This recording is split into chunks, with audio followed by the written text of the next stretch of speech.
Jorge Luis Borges. Buenos Aires, 1899, Ginebra, Suiza, 1986, escritor argentino considerado una de las grandes figuras de la literatura en lengua española del siglo XX. Cultivador de variados géneros, que a menudo fusionó deliberadamente, Jorge Luis Borges ocupa un puesto excepcional en la historia de la literatura por sus relatos breves. Jorge Luis Borges. Aunque las ficciones de Borges recorren el conocimiento humano, en ellas está casi ausente la condición humana de carne y hueso. Su mundo narrativo proviene de su biblioteca personal, de su lectura de los libros, y a ese mundo libresco e intelectual lo equilibran los argumentos bellamente construidos, simétricos y especulares, así como una prosa de aparente desnudez, pero cargada de sentido y de enorme capacidad de sugerencia. Recurriendo a inversiones y tergiversaciones, Borges llevó la ficción al rango de fantasía filosófica y degradó la metafísica y la teología a mera ficción. Los temas y motivos de sus textos son recurrentes y obsesivos: el tiempo, circular, ilusorio o inconcebible, los espejos, los libros imaginarios, los laberintos o la búsqueda del nombre de los nombres. Lo fantástico en sus ficciones siempre se vincula con una alegoría mental, mediante una imaginación razonada muy cercana a lo metafísico. Ficciones, 1944, El Aleph, 1949, y El Hacedor, 1960, constituyen sus tres colecciones de relatos de mayor proyección. A pesar de que su obra va dirigida a un público comprometido con la aventura literaria, su fama es universal y es definido como el maestro de la ficción contemporánea. Solo su ideario político pudo impedir que le fuera concedido el Nobel de Literatura. Biografía. Jorge Luis Borges procedía de una familia de próceres que contribuyeron a la independencia del país. Un antepasado suyo, el coronel Isidro Suárez, había guiado a sus tropas a la victoria en la mítica batalla de Junín. Su abuelo Francisco Borges también había alcanzado el rango de coronel. Pero fue su padre, Jorge Borges Aslam, quien, rompiendo con la tradición familiar, se empleó como profesor de psicología e inglés. Estaba casado con la delicada Leonor Acevedo Suárez, y con ella y el resto de su familia abandonó la casa de los abuelos donde había nacido Jorge Luis y se trasladó al barrio de Palermo, a la calle Serrano 2135, donde creció el aprendiz de escritor teniendo como compañera de juegos a su hermana Nora. En aquella casa ajardinada aprendió Borges a leer inglés con su abuela Fanny Aslam. Como se refleja en tantos versos, los recuerdos de aquella dorada infancia lo acompañarían durante toda su vida. Con apenas 6 años confesó a sus padres su vocación de escritor, e inspirándose en un pasaje de Don Quijote de la Mancha redactó su primera fábula cuando corría el año 1907, la tituló La visera fatal. A los 10 años comenzó ya a publicar, pero esta vez no una composición propia, sino una brillante traducción al castellano de El príncipe feliz de Oscar Wilde. En el mismo año en que se inició la Primera Guerra Mundial, la familia Borges recorrió los inminentes escenarios bélicos europeos, guiados esta vez no por un admirable coronel, sino por un ex profesor de psicología e inglés, ciego y pobre, que se había visto obligado a renunciar a su trabajo y que arrastró a los suyos a París, a Milán y a Venecia hasta radicarse definitivamente en la neutral Ginebra cuando estalló el conflicto. Borges era entonces un adolescente que devoraba incansablemente la obra de los escritores franceses, desde los clásicos como Voltaire o Victor Hugo hasta los simbolistas, Baudelaire, Verlaine, Rimbaud, Mallarmé, y que descubría maravillado el expresionismo alemán, por lo que se decidió a aprender el idioma descifrando por su cuenta la inquietante novela de Gustave Meyrink El Golem. Borges a los 21 años. Hacia 1918 lee asimismo a autores en lengua española como José Hernández, Leopoldo Lugones y Evaristo Carriego, y al año siguiente la familia pasa a residir en España, primero en Barcelona y luego en Mallorca, donde al parecer compuso unos versos, nunca publicados, en los que se exaltaba la revolución soviética y que tituló Salmos Rojos.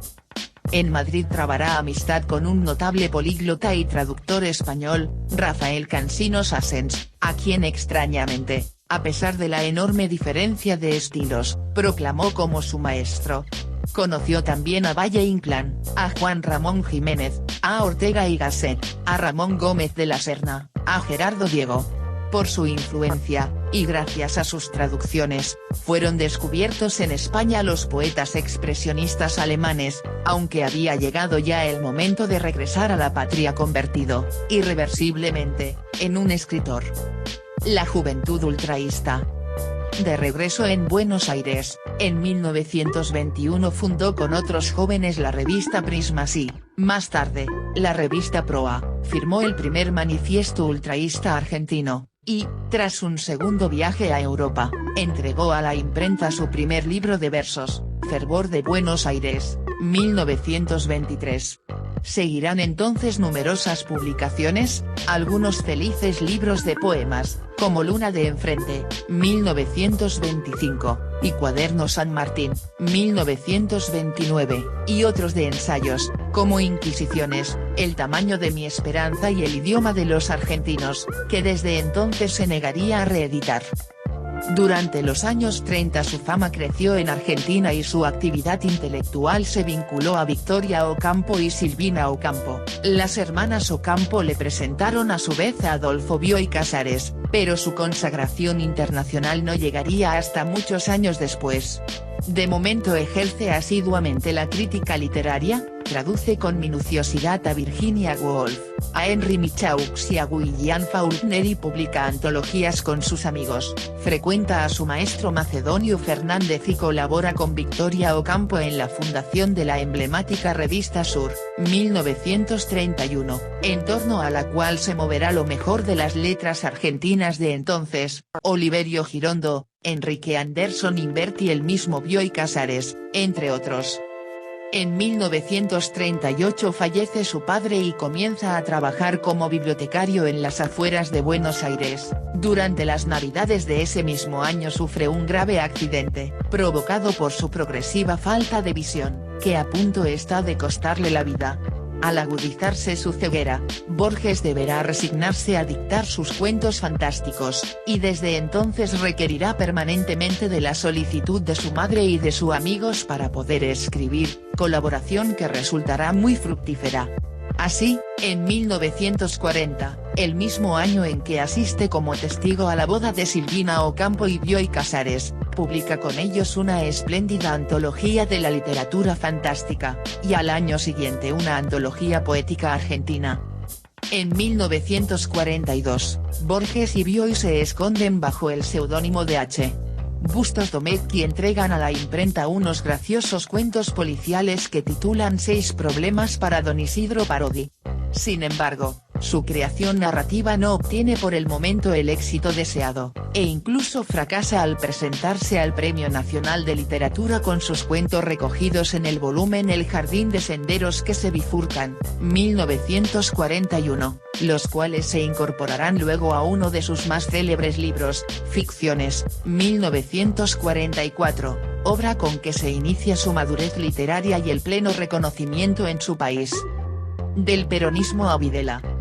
En 1945 se instaura el peronismo en Argentina, y su madre Leonor y su hermana Nora son detenidas por hacer declaraciones contra el nuevo régimen. Habrán de acarrear, como escribió muchos años después Borges, una prisión valerosa, cuando tantos hombres callábamos, pero lo cierto es que, a causa de haber firmado manifiestos antiperonistas, el gobierno de Juan Domingo Perón lo apartó al año siguiente de su puesto de bibliotecario y lo nombró inspector de aves y conejos en los mercados, cruel humorada e indeseable honor al que el poeta ciego hubo de renunciar, para pasar, desde entonces, a ganarse la vida como conferenciante. La policía se mostró asimismo suspicaz cuando la Sociedad Argentina de Escritores lo nombró en 1950 su presidente, habida cuenta de que este organismo se había hecho notorio por su oposición al nuevo régimen.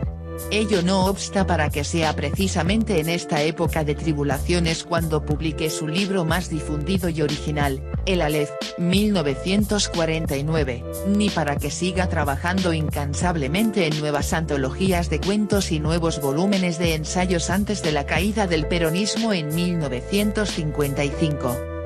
En esta diversa tesitura política, el recién constituido gobierno lo designará, a tenor del gran prestigio literario que ha venido alcanzando, director de la Biblioteca Nacional, e ingresará asimismo en la Academia Argentina de las Letras.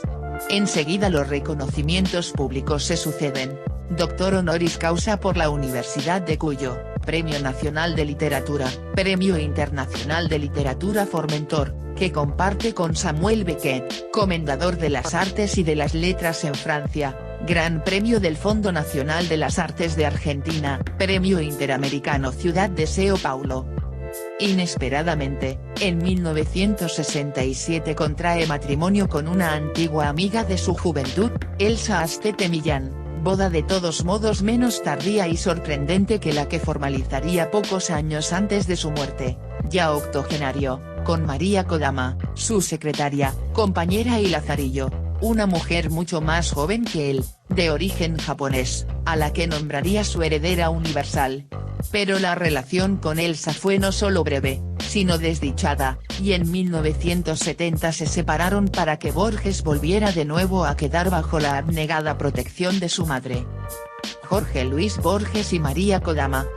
Los últimos reveses políticos le sobrevinieron con el renovado triunfo electoral del peronismo en Argentina en 1974, dado que sus inveterados enemigos no tuvieron empacho en desposeerlo de su cargo en la Biblioteca Nacional ni en excluirlo de la vida cultural porteña.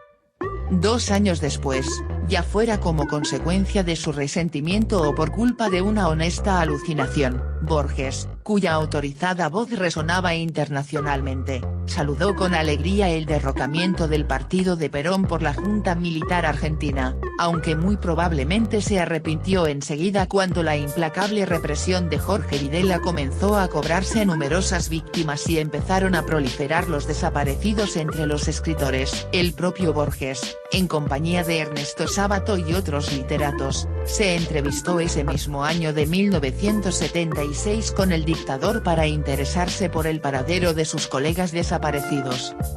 De todos modos, el mal ya estaba hecho, porque su actitud inicial le había granjeado las más firmes enemistades en Europa, hasta el punto de que un académico sueco, Artur Lundqvist, manifestó públicamente que jamás recaería el Premio Nobel de Literatura sobre Borges por razones políticas.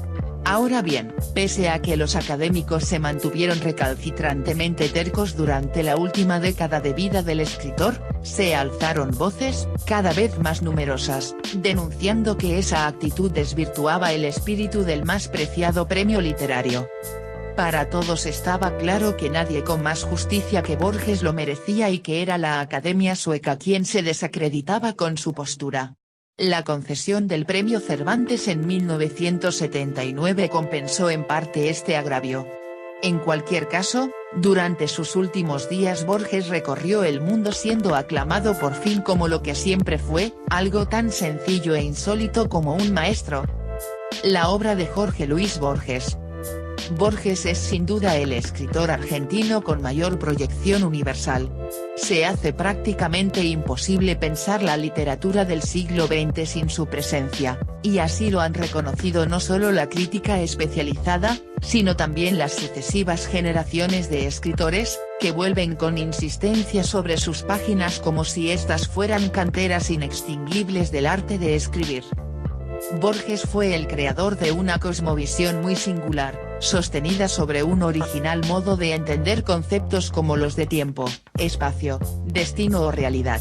Sus narraciones y ensayos se nutren de complejas simbologías y de una poderosa erudición, producto de su frecuentación de las diversas literaturas europeas, en especial la anglosajona, William Shakespeare, Thomas de Quincey, Rudyard Kipling, o Joseph Conrad son referencias permanentes en su obra, además de su conocimiento de la Biblia, la cábala judía, las primigenias literaturas europeas, la literatura clásica y la filosofía.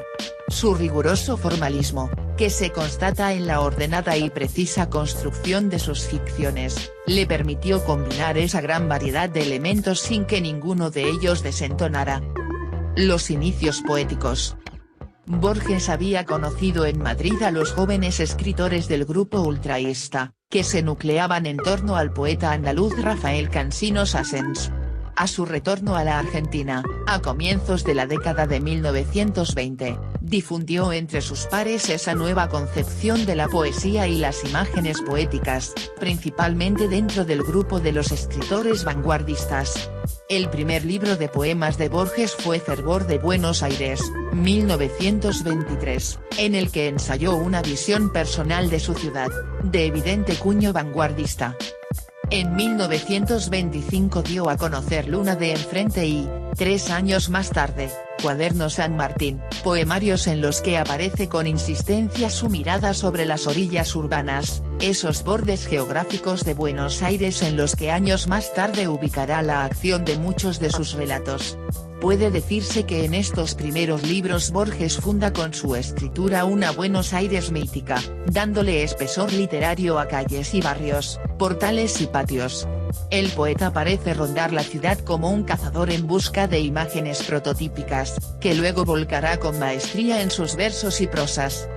En 1930 publicó Evaristo Carriego, un título esencial en la producción borgiana.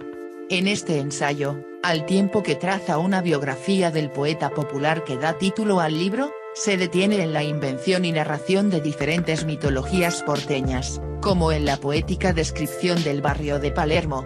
Evaristo Carriego no responde a la estructura tradicional de las presentaciones biográficas, sino que se sirve de la figura del poeta elegido para presentar nuevas e inéditas visiones de lo urbano, como se manifiesta en capítulos tales como Las inscripciones de los carros o Historia del tango. Hacia 1932 da a conocer Discusión, libro que reúne una serie de ensayos en los que se pone de manifiesto no solo la agudeza crítica de Borges, sino también su capacidad en el arte de conmover los conceptos tradicionales de la filosofía y la literatura.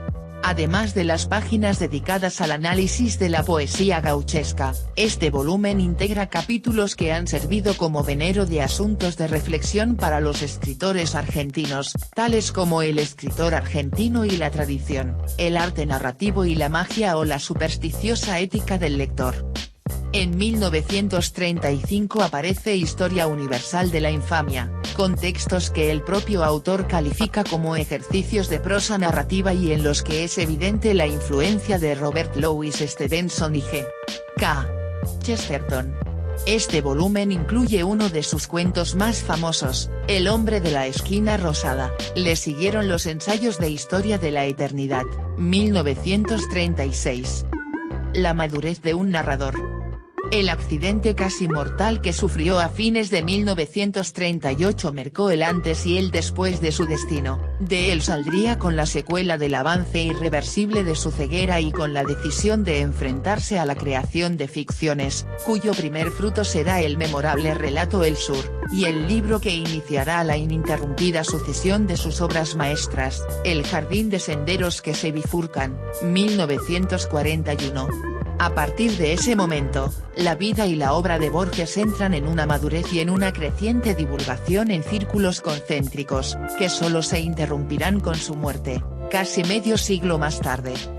Con ser todo ello significativo para la vida del autor, lo más destacable del proceso es el reconocimiento que Borges hace de sí mismo y de su obra a partir del comienzo de los años 40, y que le impulsa a la creación de ese género a mitad de camino entre la narrativa, el ensayo, la glosa, la sinopsis de libros que nunca serán escritos y la investigación erudita, que definirá mejor que nada su título acaso más representativo, Ficciones, que en 1944 marca el ecuador de la obra de Borges, no solo por el nivel insuperable que alcanza, sino por la condensación genérica que la caracterizará de allí en adelante.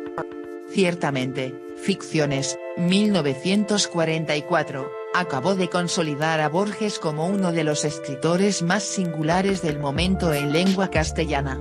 En la primera de sus partes, titulada El jardín de senderos que se bifurcan, reeditó la colección de 8 cuentos que había publicado en 1941. En la segunda parte, Artificios, incluyó 6 nuevos relatos, número ampliado a 9 en la edición de 1956. En las páginas de este libro se despliega toda su maestría imaginativa, plasmada en cuentos como La Biblioteca de Babel, El jardín de los senderos que se bifurcan o La lotería de Babilonia. También pertenece a este volumen Pierre Menard, autor del Quijote, relato o ensayo. En Borges esos géneros suelen confundirse deliberadamente, en el que reformula con genial audacia el concepto tradicional de influencia literaria, así como su célebre cuento La muerte y la brújula, en el que la trama policial se conjuga con sutiles apreciaciones derivadas del saber cabalístico, al que Borges dedicó devota atención. El Aleph, 1949, volumen de 17 cuentos, vuelve a demostrar su maestría estilística y su ajustada imaginación, que combina elementos de la tradición filosófica y de la literatura fantástica.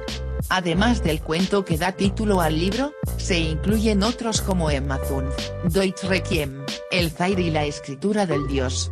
El Hacedor, 1960, incluía algunas piezas escritas 30 años antes y sin embargo guardaba una sólida unidad entre todas sus partes, no solo formal sino también en cuanto a contenidos, siempre alineados en la idea borgiana de que tanto los grandes sistemas de la metafísica como las parábolas y las elucidaciones de la teología son elementos que forman parte del gran mundo de la literatura fantástica.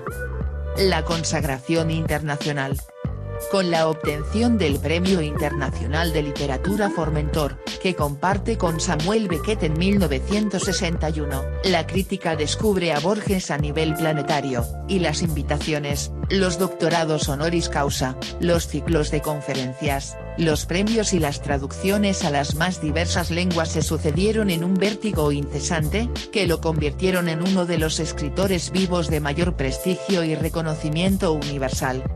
El impactante y masivo reconocimiento público de la figura y la obra de Borges debe ser situado como un efecto derivado del llamado boom de la literatura hispanoamericana. La demanda por parte del público de obras de autores latinoamericanos no se agotó con aquellos que originalmente pertenecían a la generación del boom: Julio Cortázar, Gabriel García Márquez, Mario Vargas Llosa, Carlos Fuentes, Juan Carlos Onetti, Mario Benedetti, sino que se extendió a un grupo de escritores que, por edad y por preferencias estéticas, no formaban parte de esa órbita, como Juan Rulfo, Miguel Ángel Asturias, Alejo Carpentier, José María Arguedas o el mismo Borges. A pesar de la nutridísima bibliografía de Borges, de pocos escritores como de él se puede afirmar que es, en lo esencial, autor de un solo libro, desdoblado en distintas versiones o aproximaciones, que sus obras completas ejemplifican como otros tantos frutos de un mismo árbol, ya que, como él mismo afirmó de Quevedo, más que un escritor, Borges es en verdad una vasta literatura.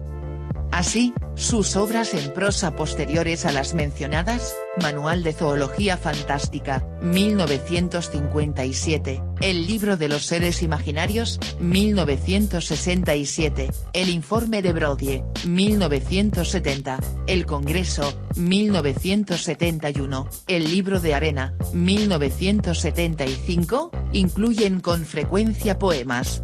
Durante 30 años no había publicado un solo verso, como para marcar una distancia definitiva con la etapa que denominó la gran equivocación ultraísta, y sus entregas poéticas de la madurez, como El otro, el mismo, 1964, Para las 6 cuerdas, 1965, Elogio de la sombra, 1969, El oro de los tigres, 1972, La rosa profunda, 1975, o La moneda de hierro, 1976, admiten poemas narrativos, algunos de los cuales, como El golem, son auténticas ficciones que simplemente han sido redactadas en verso.